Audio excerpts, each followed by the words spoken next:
What's up, and welcome back to the Talk Nutrition podcast.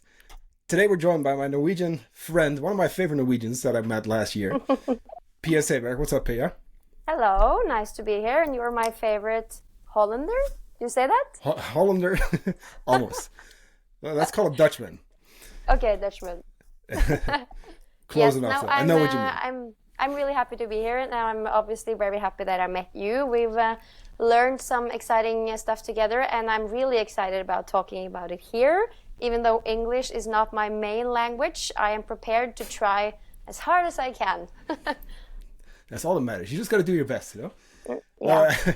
All joking aside, it'll most definitely be better than me trying to speak Norwegian, so I'll give you that. But wanted to do a little introduction, right? Because Pia and I got connected through a mutual friend and client, Lynn. So shout out to Lynn, first of all, for connecting us.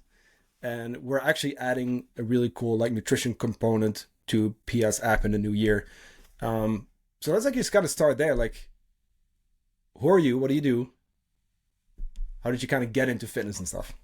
Mm-hmm. I'll try to keep it short and sweet. My name is Pia Seeberg, and I'm Norwegian. I'm 34 years old, and I have a son. He's 4 years old, and I live together with my husband. Or we're not married, but yeah, you get the picture. And I started to train when I was about a teenager-ish. I was a bit overweight and noticed that I wanted to make a change.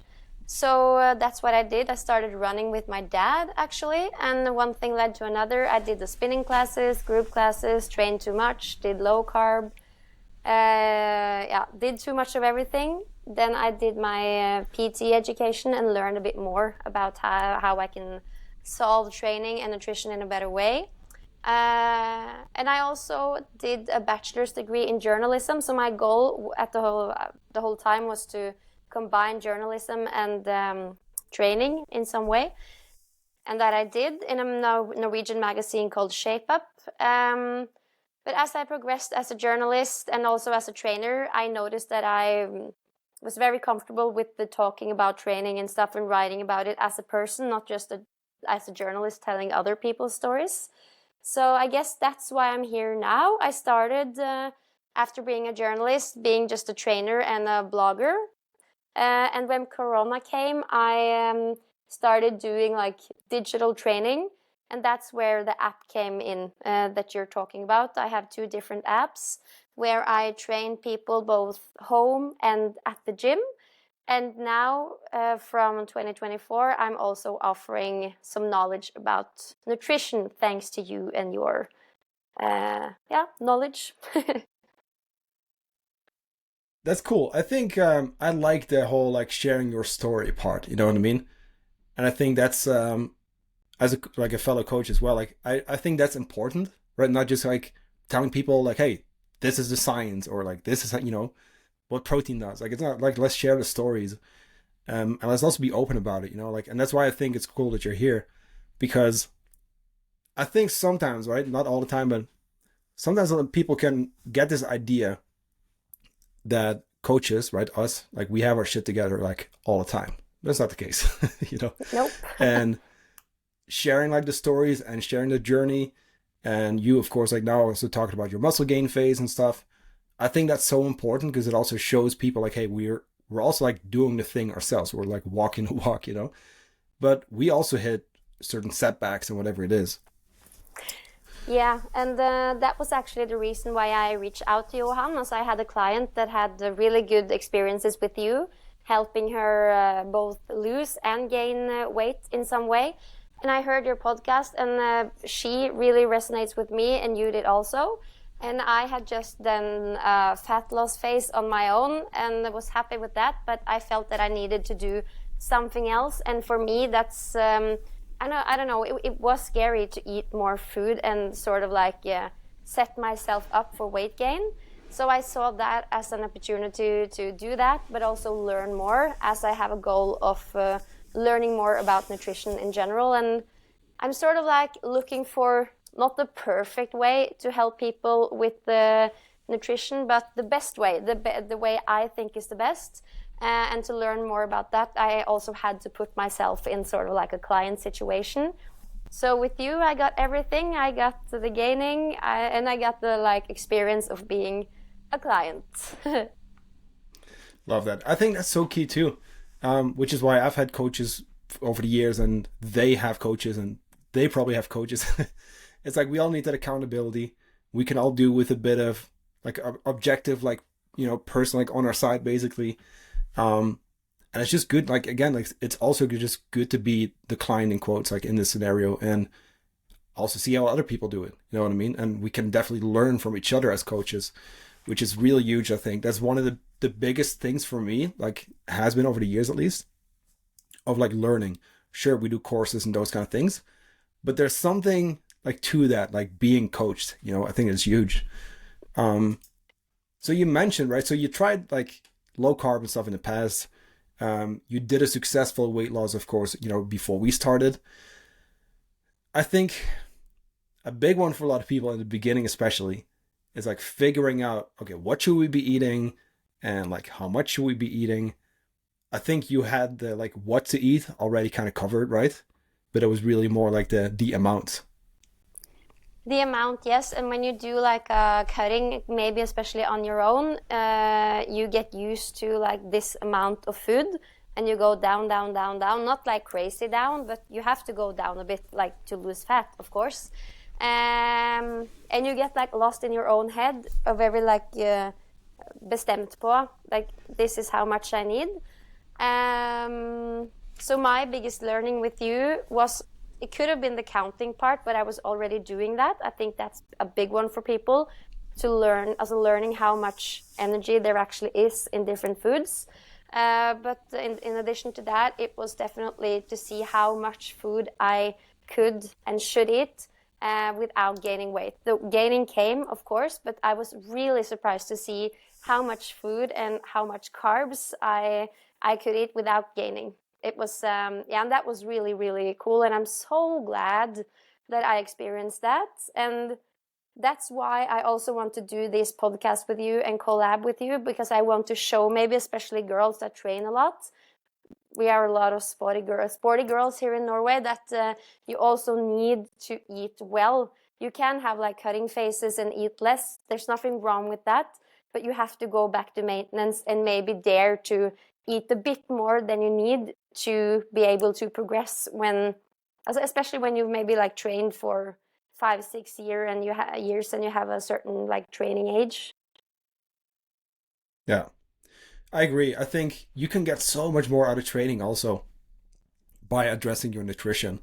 And I think the whole carb thing, it actually kind of blows my mind that it's still like, I feel like it's less these days, you know what I mean? I feel like it's less, but it's still like, whether we even realize it or not, we still kind of sometimes are afraid of having it, at least, right? Until we go through a phase like this. Yeah, I think it's because of the low carb wave that was in Norway, especially when I was young and when I like lost weight as a teenager. We learned that carbs is fuel, and if you're not using that fuel, that's getting stored as fat like immediately. So especially when you just strength train, you don't need carbs because you're not using that energy. And that analogy, even though you know it's wrong, like you have the knowledge, it's just, there's a lot of feelings and culture also like attached to food. And that's why I think it's a bit harder to help people with nutrition compared to training, because it's cultural, it's friends, it's family, it's a lot of emotions. There's the information you get from the client, but there's also a lot of information that you're not getting. So yeah, it's a hard one, and carbs is definitely one of the myths that's a lot of people, maybe especially girls, I don't know, we just fear carbs. Some of us do. Yeah, I do still see that a lot. It's a lot of fear of eating more, fear of eating carbs. And you're right. I think in the 90s there was like a low carb kind of wave like worldwide. Like in the 80s it was like low fat, I guess. But like fast forward to 2023, it's like you go online and like everything is being demonized. Yeah. It's like you see another like shirtless influencer being like, oats are bad for you, and then it's like fruit, and then it's crazy. you know. And you So I'm also like, have no the wonder people are guy. confused. You have a guy going after spinach these days, and Yeah, I know. have you seen that guy? Yeah, I'm I like, know exactly who you mean. yeah, let's not give him attention. But I mean, it's hard to be a person these days just trying Yeah, to eat well and move towards your goals. Both because of the information, it's a flooded society we live in, but also because you have a life, friends, family, emotions.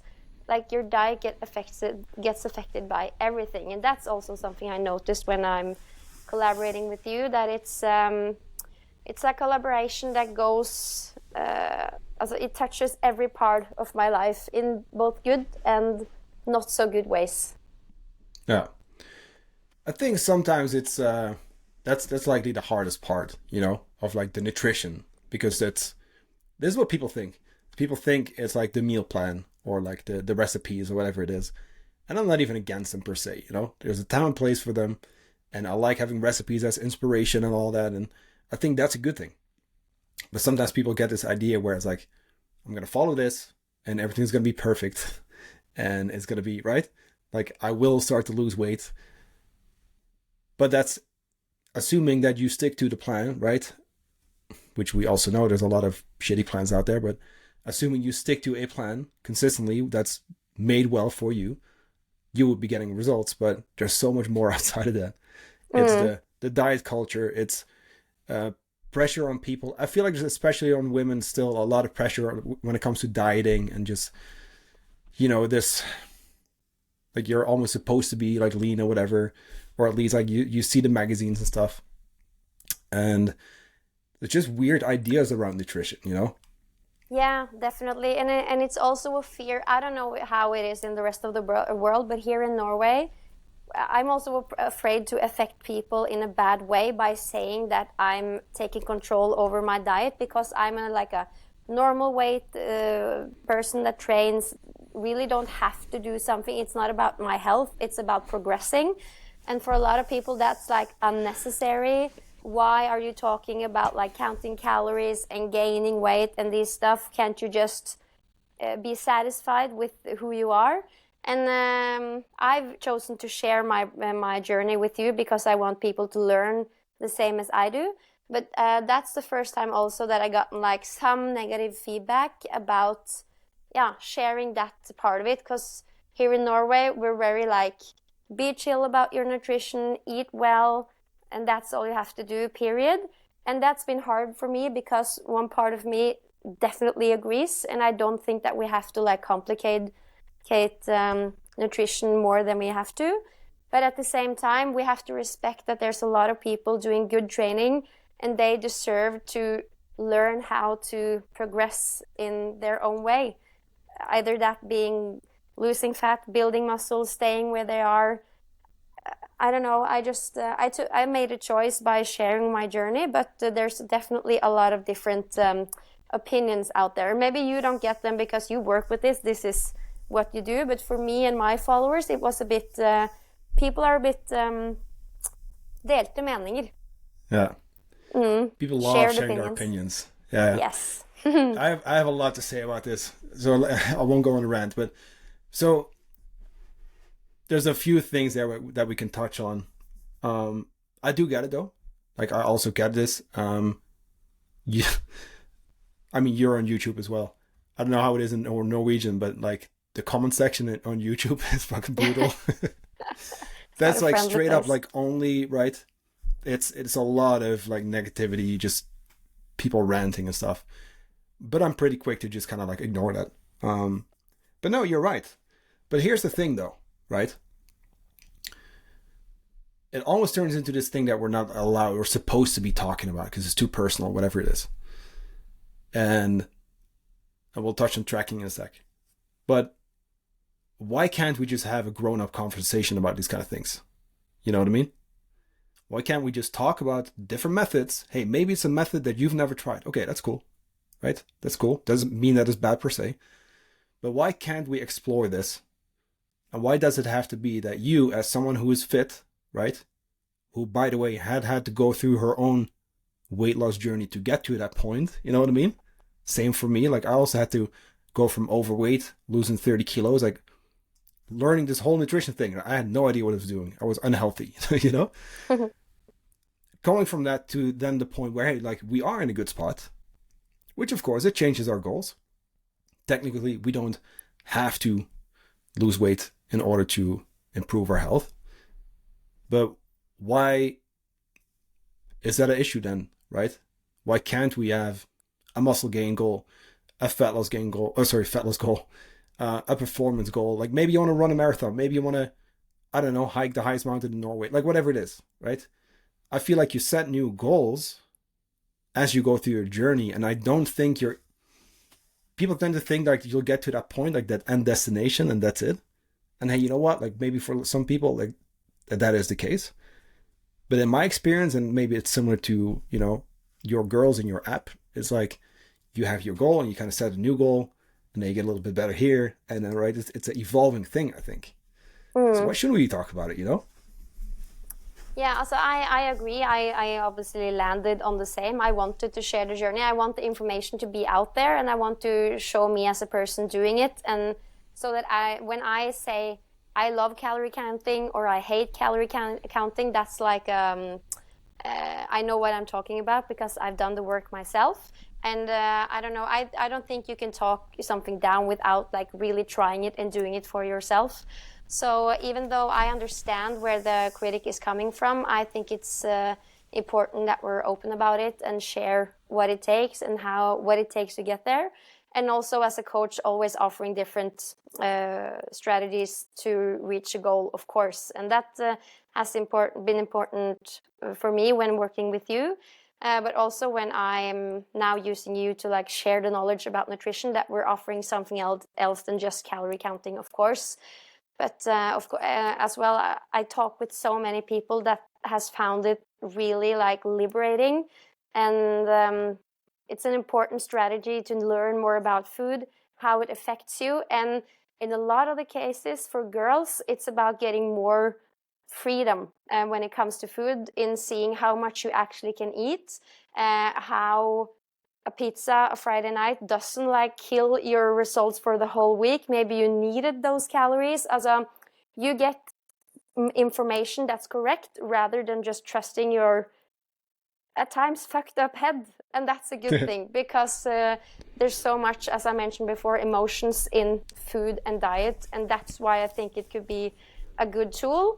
But it's important also as a client and as a coach, as I think you've been really good at, to remind me that it's not something we're going to do for life. It's something we're also going to transition out of. And that's also like a big part of the process. Yeah. And that's something where, again, I do get it, you know what I mean? Because I had that experience myself back in 2012, right? You know, downloading MyFitnessPal, choosing like maximum weight loss, you know, which was like 2 kilos a week or whatever it was.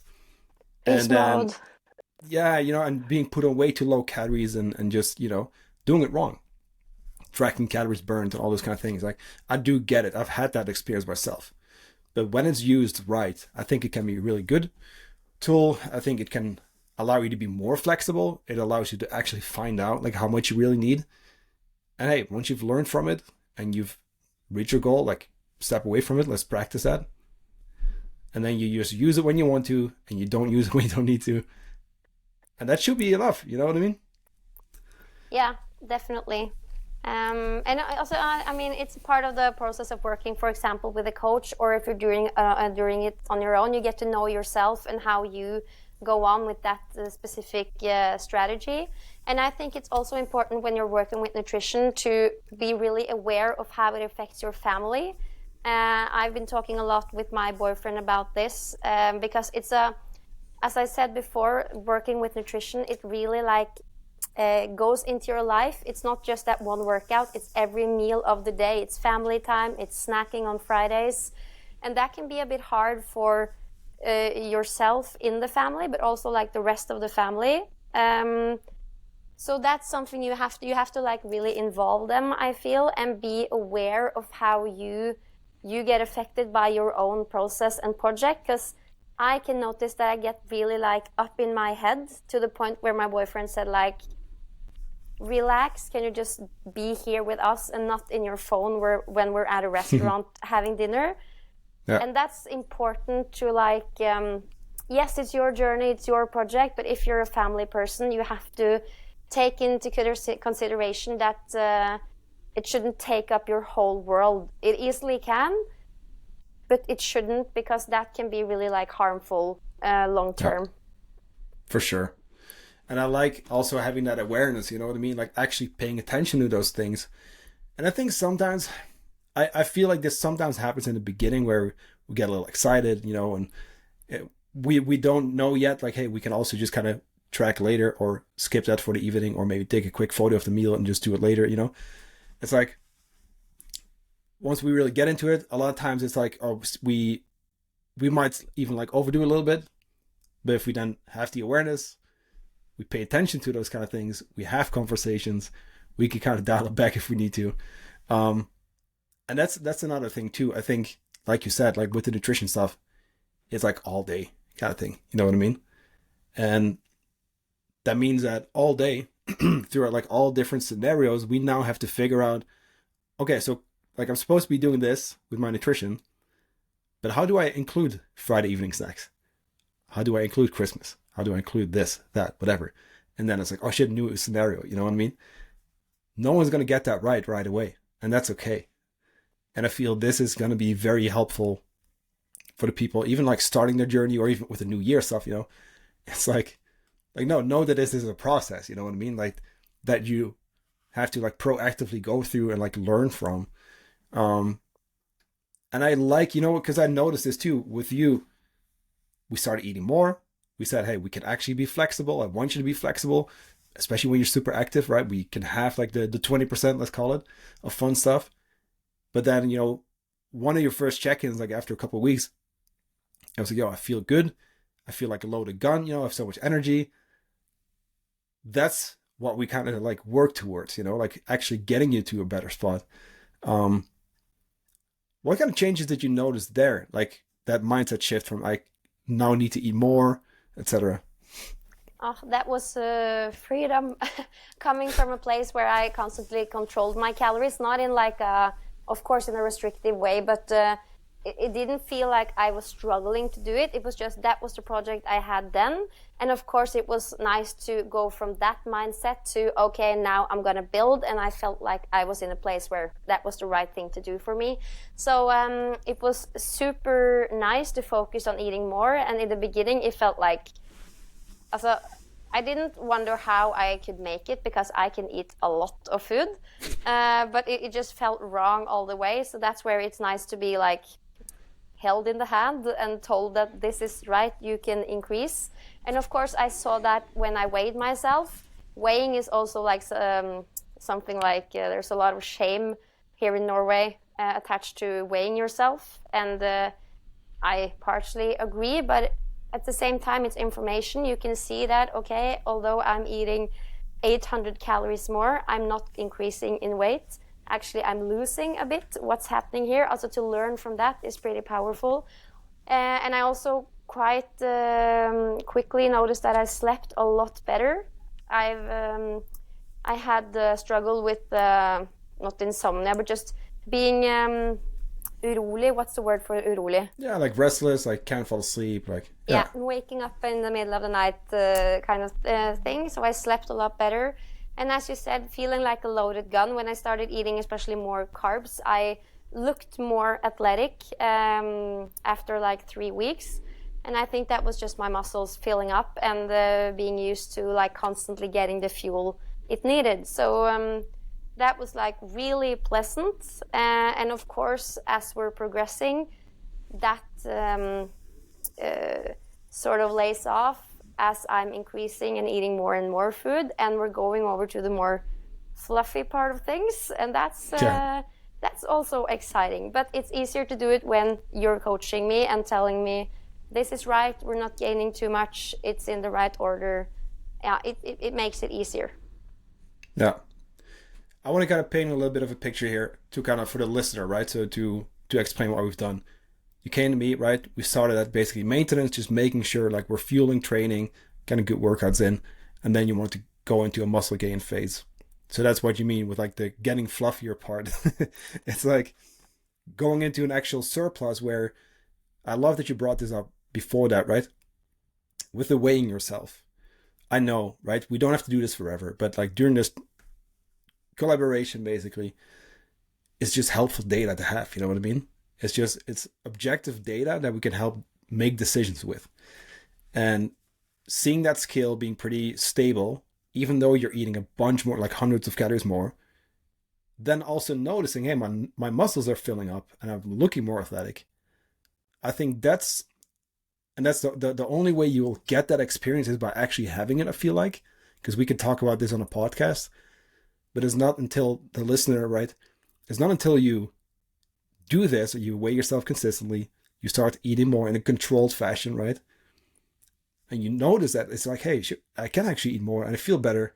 I sleep better. Oh shit, like I don't really have to worry about this kind of things. Like the only way you get that is by doing it, you know? Yeah, definitely. And also the weight went down and then it went a bit up, and it was nice to see that I'm looking fitter even though the weight is going up. Also, we attach so much to the number on the scale, especially as women. And that's also part of this process why I wanted to do a gaining phase, because I wanted to like release myself from the thought process that the smaller I am, the fitter and the better I am as a trainer and as a person. Like I can be bigger and better as a... For us girls, it's like, even though we don't want to say that we believe it, I think a lot of people go around and think the smaller I am, the better I am as a training person and as a woman. Although I think we're progressing away from that a little bit, and I want to contribute to that, or at least try it myself and see how it feels. And so far, it's been a great experience. Of course, hard in some ways, but it's a good kind of hard. And for me, it's really healthy. I have more freedom in my way of living with food, and I also feel like I've detached myself a bit from my body. Like, okay, I can look a bit bigger, but that's a part of the progress, and I have to endure that and stick up for myself and do it in order to like progress further on. Because I'm not doing this journey to look a certain way for other people. I'm doing this to have a progress in some way, and that's important for me. Although it's cooler to look fitter and more trained and all that jazz, it's mostly for me, it's about progressing in some way. And when I work with strength training and girls, and a lot of people can relate to the topics I'm talking about now, that's why I want to progress in these things just now. And maybe in the future, I'll try to be better at running. Maybe I'll go back to CrossFit. But for me, it's about always trying to evolve in some way and learning from the process. So that's the most important thing. Of course, it's cool to look fitter, but yeah, it's more about learning and progressing in some way. I love that. I think that's important. And also when it comes to muscle gain, it's something I feel like definitely right now, like more people are doing this, more women are doing it, are willing to actually build muscle, go to the gym, lift heavy, which is a great change, by the way, from like the just doing cardio. You know what I mean? That's a really good change. I think, I mean, as with anything, it goes like from one extreme to the other, right? Especially in fitness and nutrition and stuff. But Yeah, either way, like I like that change. Go and ahead, I sorry. feel there's especially two myths attached to the bulking part. And the first, as I also believed in a bit, I think before we started collaborating, is that like I can eat whatever I want. Because I think I said in a YouTube video or something that I want to be completely honest with my followers when I shared this journey. So I said that, okay, yesterday I had my birthday celebration, and I went majorly overboard on the cinnamon buns and the pizza, and yeah, I had too much, rett og slett. And the people in the comments were like, okay, but you're bulking, how can that be? Shouldn't you just eat as much as possible? But that's not right? Right. It's, you know what? I tell people to do like overshooting calories, and of course, right, there's something to be said for like having the birthday, doing it one day.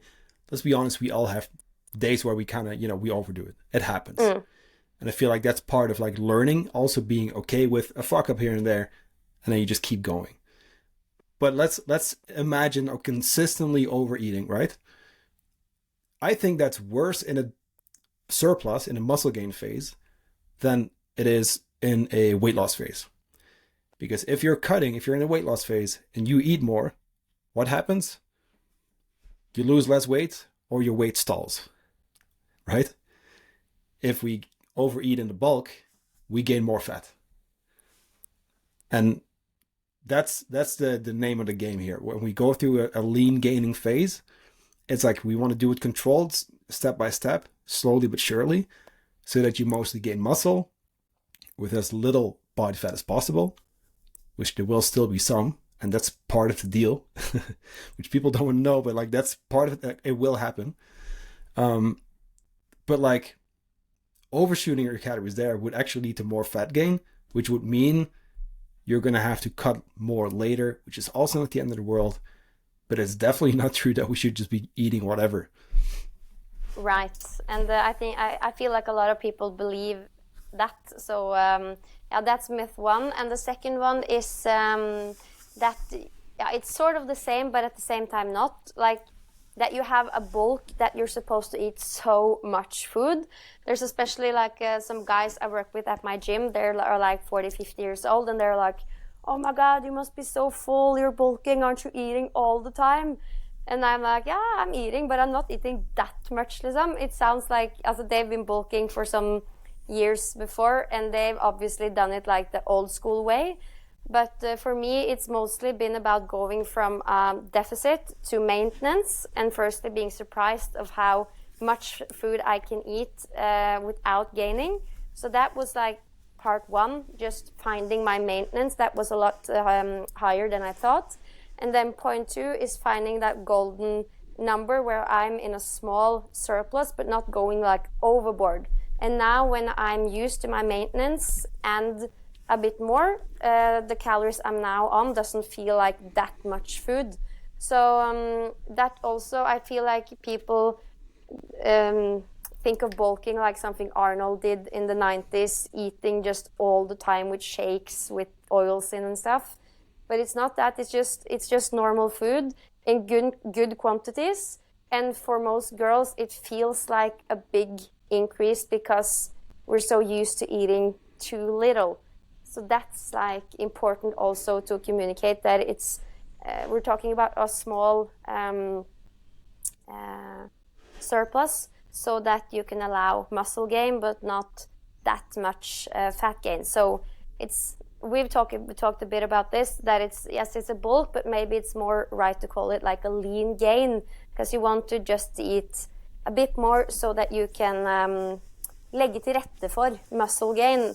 But because of course I don't want like 20 kilos of fat that I have to get rid of longer down the line.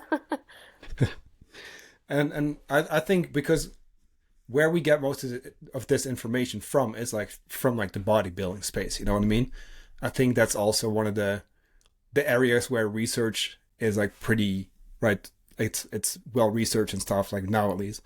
But if you look at what some of the guys were doing, like let's call it in the old days, whatever, it was like they had the show, and then it would be like we'd see these videos, with like pizza, ice cream, and they would go overboard like right away, If you compare that now to like the Chris Bumstead, like number one for how many years, I don't know. I don't follow bodybuilding that much, but number one there, right? The difference now is like he doesn't do that. He does the reverse diet, right? He keeps eating, let's call it clean or mostly whole foods, right? It's a controlled way up also there. I think the old like bodybuilding like knowledge is still kind of going around with like the dirty bulk where you just eat whatever. But hey, like if we're gonna eat like shit, we're gonna likely feel and somewhat look like shit in a way, gain too much body fat, and even just that difference for you, like, or even anyone coming from under eating to actually eating enough, just that transition, like even without going into a surplus, like just that transition is already a lot for some people, Yes, definitely. And that's where the most important the learning is for me and maybe for other people, to seeing how much energy you actually need and can take before you start adding fat. Like a lot of people, they're training so much, they're moving so much that they need more fuel to like progress in some way. So yeah, I've had a bit of fordommer. What's that in English? Oh, that's a good one. I don't know. Also people meaning or thinking stuff about me, saying that I'm bulking, and I'm of course saying that to be a bit controversial, when what we're Yeah, actually doing is I'm getting help to eat a bit more food, yeah, just a bit more, so that I can more easily gain muscle. It's not that I have to eat maybe in a surplus to gain muscle, but as I learned, it's a lot easier, especially when you've trained for some years. yeah. Yeah, like exactly. Like we get to a point where like we kind of need to. Like so, let's put this in a few contexts. Like the beginner can definitely build muscle and lose fat at the same time. When they just start working out, they just start eating more protein, they improve their diet, they clean it up. They can actually see both at the same time at a pretty decent rate. Um, this needs to be mentioned too. There's a lot of like influencers online in the fitness space who are on steroids, and I'll never recommend that to anyone, but that is very, very present. A lot of actors, a lot of influencers, whatever. That is when you can just gain a whole bunch of muscle and stay lean, right? But let's put that aside because we're not going to do that anyway. And let's say, okay, hey, maybe you've been lifting for a couple of years. We can also put the newbie gains aside, basically. If we now want to progress, we want to go through a dedicated muscle gain phase, potentially a dedicated fat loss phase, if we at least want to keep progressing from like a body composition standpoint. That's just how the body works, you know? And nothing wrong with that, you know? If we want to build muscle, like, that's cool. Yeah, so it's at least something you should try if you've been training for a lot of years and feel that you need something to evolve. And I know that this isn't for everyone necessarily, but as I work with the training and giving people results as you do, I feel it's our responsibility to bring this information out to people, and they can handle it as they wish, of course. But if we can't give that information, then who can?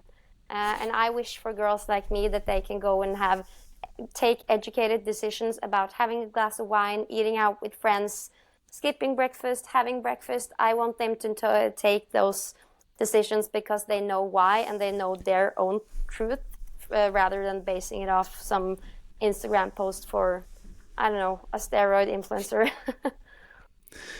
It is difficult to explore like the space, like if like on your own, let's call it, right? This was the case for me almost 11 years ago now, or 11 and a half almost. You go like, this is before like Instagram and TikTok and stuff, you know? It's like you go online, like you search like how to lose weight, and you end up in the forums and whatever. It was already misinformation back then. Like it's even more exposure to that misinformation right now. It does get confusing, which is also why I think it's really cool that we can together share like the nutrition stuff in your apps with your people to kind of show them like, hey, this is likely a good way to go about it. At least that's what we do, you know? And it's showing results. And it's maybe a little bit less of like a, in quotes, like sexy way, right? Because it's not clickbaity. It's not like spinach is bullshit or whatever, you know? It's like, no, it's just basic stuff, but it's stuff that works. Yeah, and by doing the basics and by following a process, you also learn about your own struggles with food when it comes to your emotions and how you use that as a strategy to cope with other stressors in life. For me, I'm sort of like an overeater from when I was a child. It's never been like a big thing, but when I'm stressed or just feeling for it, I can eat like a lot, maybe too much food, more than I can handle, at least so much that I don't feel well after.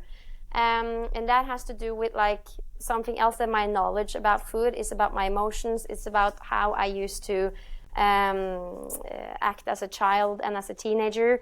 I mean, when you start to like really be honest with your food, maybe especially when you work with a coach, it forces you to also see those things. And I think that's a lot bigger than we want to see. We always like search for the perfect solution for our diet, when really we know part of the puzzle for ourselves with the different things we do that we don't want to see, but we do them with the food.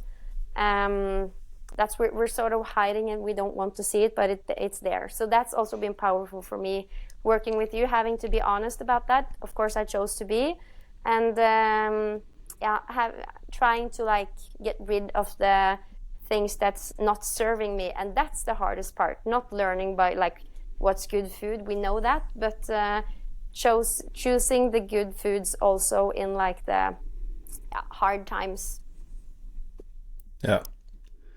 Yeah, and learning how to kind of work through those things, and even if it's just that like confronting it, you know what I mean, like actually addressing it. Same kind of thing with like, you know, things we're not supposed to talk about, whatever, like, because there's a lot of opinions out there, let's be honest. And you started getting those opinions like once you started sharing stuff, but it's like fair, like I know people struggle with this stuff, but can we, instead of avoiding, like kind of just address it, you know what I mean? And that's uncomfortable, you know, process. It's also necessary, at least if we want to eventually go through and kind of overcome that thing, you know what I mean? Or learn how to deal with that. Yeah, definitely. I talk with a lot of people. I've looked them in the eye and I've said, is this really what you're eating? Because nothing tells me about this plan that you are struggling to lose weight. So there's a mismatch here. And they've looked back at me and said, I promise this is what I eat. And then, so you can't do anything more as a coach. Then you just have to accept that, okay, I can't help you. This is against physics, but that's just how it is. Also, some people have to be honest with themselves. Either it's when it's a collab with you or when they choose to like attack the new year. You have to be honest with yourselves, especially about the struggles you have, because that's also where like the biggest wins are. Although it hurts, especially with food, because it's your friends. But it's also really empowering when you learn to like push through and solve situations in a better way that has nothing to do with food. That's a powerful place to be when you're used to solve a certain situation with food, and you, for example, choose yoga or meditation or going a walk instead of like attacking the chocolate. That's a powerful move, and it seems so easy because we've heard about that situation so many times. Just take a walk instead of the chocolate, but we all know it's not just taking a walk. It's like it's hard. So when you like get in the habit of actually doing those easy basic stuff, it's it's powerful. For sure. I feel like that's where the real change happens, you know. Sure, workout programs and nutrition and, you know, food, and like that's part of it, obviously. Like, I mean, the training side, that's mostly your thing. The nutrition side, mostly my thing. But both training and nutrition, there's such a big like mindset component to it, and mindset also like mental growth that comes with it, because we do uncomfortable things, because we lift the weights. And I think it's such a cool thing. It's really cool. Like, sure, it's cool to build muscle, but like actually working through that kind of stuff and discovering, okay, so I do this kind of thing because of something in my childhood. I'm very much used to responding this way, but now I can actually work to not do that anymore and just have a better alternative. Like, that's the cool shit. It takes time though, but like that's such a cool thing to see. It really is. It's powerful, and also getting to know yourself and getting more confidence in who you are. Also, like saying no to a glass of wine, even though everyone around you are doing it. Or you can say no because you feel that this is what I want to do. I don't know. I feel that by doing a process like this and really getting into it, you're putting yourself higher and you're really prioritizing your own needs. And that's important for people, not just for you to blossom, but also to be the best person you can be for the people around you. And I don't know, I feel a lot of people, they're like constantly sacrificing themselves, like, okay, I'll do that for you. I'm coming now. I can skip my workout. I can just grab something on the way home. It's like, in Norwegian, we call it a bjørnetjeneste. You're doing like a favor then and there. But what happens in like 5-6 years when you run down and you like just have to quit. Instead of just doing something about it now, putting yourself first. Yeah. I think I want to end it with that one, putting yourself first, and then we'll do another episode, or a couple episodes, because I want to be respectful of your time as well. I love that. We do have to put ourselves first. You know, you also, like, you're a parent, like, we're partners, you know, or you have a partner, I should say. It's like we also want to show up for the people around us, you know what I mean? And you can only really do that if you take care of your own stuff first. And that's also something that's almost like, you know, we shouldn't say that because it's like, you know, it's what's the right word? No, I can't find a word. But it's like, it's almost like bad to put yourself first. Yeah, like you're a selfish person, and that it's selfish, better to exactly. If everybody prioritize each other, the life would be better. But I don't believe that, and I'm not selfish. I often feel like I go out to train to be a good mom or to be a good girlfriend.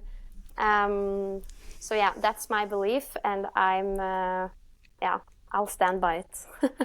Me too. Selfish. That's the exact word I was looking for. Yeah, yeah. No, you just show up better for others, you know? So that being said, let's wrap it up for today. Let's continue this conversation. To our listeners, to our new listeners maybe, who don't know you yet, where can people find you?